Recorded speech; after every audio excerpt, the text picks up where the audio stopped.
Welcome po sa ating weather update para sa Bagyong Carina. Patuloy na lumalakas ang circulation ni Bagyong Carina at isa ng typhoon category ayon po yan sa Pag-asa. Makikita sa ating satellite image na malawakan pa rin ang kanyang circulation. Yung mga maiitim na ulap patuloy na nagbibigay lalong-lalo na sa pinakamalapit na distansya sa may eastern section ng Northern Luzon, ilang bahagi ng Central Luzon, at may mga pagulan din tayo sa Ilocos Region na umaabot din yung mga maiitim na ulap.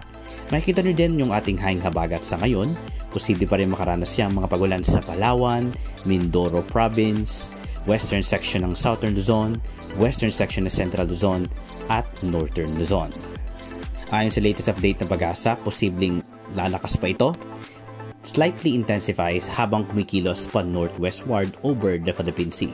Huling namata ng Pag-asa ang sentro nito sa layong 375 km sa may silangan ng northeast of Tuguegarao City, Cagayan.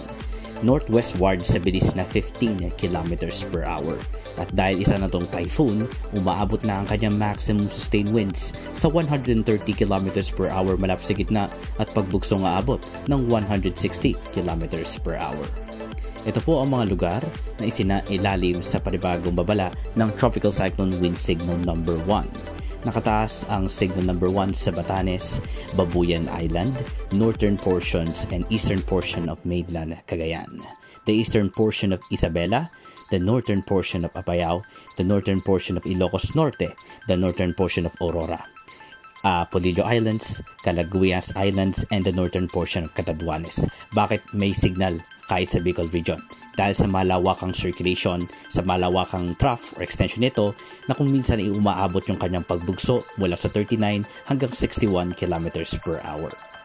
Asahan ng mga pagulan July 23 sa Batanes and Babuyan Group of Islands mula sa extension at diameter ng Bagyong Carina, Ilocos Norte, Ilocos Sur, Abra, the northern and eastern portion of mainland Cagayan, and the eastern portions of Isabela. Mag-ingat na lamang po sa banta ng flash floods and landslides. Bukod po sa mga pagulan, magandaan din ang bugso ng hangin na posibleng magkaroon ng epekto sa mga maliliit na bahay o yung mga light materials. Bukod sa epekto ng bagyo, asahan din ang indirect effect nito sa papalakasin na southwest monsoon. Ang hanging habagat, posible rin magpaulan sa Ilocos Region, Abra, Benguet, Nueva Vizcaya, Quirino, Zambales, Bataan, Aurora, Metro Manila, Calabarzon Region, Mimaropa, Bicol Region, Visayas, Zamboanga Peninsula, Northern Mindanao, and Davao Region. At dahil sa patuloy na paglakas ng sirkulasyon, inaasahan natin ang peak intensity na posibleng umabot hanggang 175 km per hour maximum na intensity ayon po yan sa Pag-asa. Hindi rin po inaalis ng Pag-asa ang pagkakaroon nito ng rapid intensification. At yun lamang po ang ating weather update. Para naman sa class suspension, pwede nyo pong bisitahin ang Facebook page ng ating Weather Watch Philippines. At sa upcoming live stream, abangan po yan bukas dahil magkakaroon tayo ng isa o dalawang live stream. Ito po muna ang Typhoon Watch. Mag-ingat po kayo and God bless.